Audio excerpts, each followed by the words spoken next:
শুভ সকাল বন্ধুরা, শীতের সকালে চলে আসলাম রাঙ্গামালী উপজেলার চরকাশনে সাগর তীরে।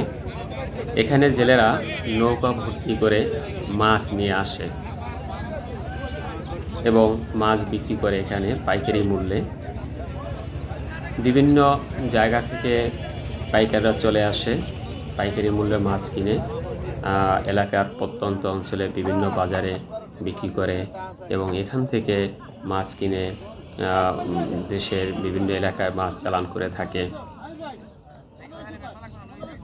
এই যে মাছের স্তূপ দেখা যায়, এরকম একটি স্তূপ বিক্রি করে 3 থেকে 500 টাকা। এখানে জেলেদেরকে জিজ্ঞেস করা হলো যে কত কেজি মাছ হতে পারে।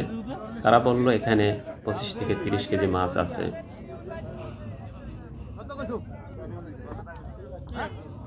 সারা রাত সাগরে মাছ ধরে খুব সকালবেলা জেলেরা মাছ নিয়ে আসে এবং এখানে পাইকারি মূল্যে মাছ বিক্রি করে তারা আবার সাগরে চলে যায়।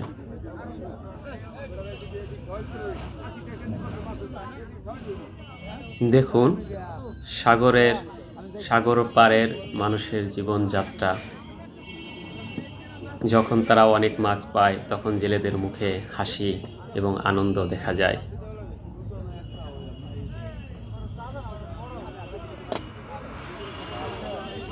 জেলেদের মিনি বাজার এই চরকাশে।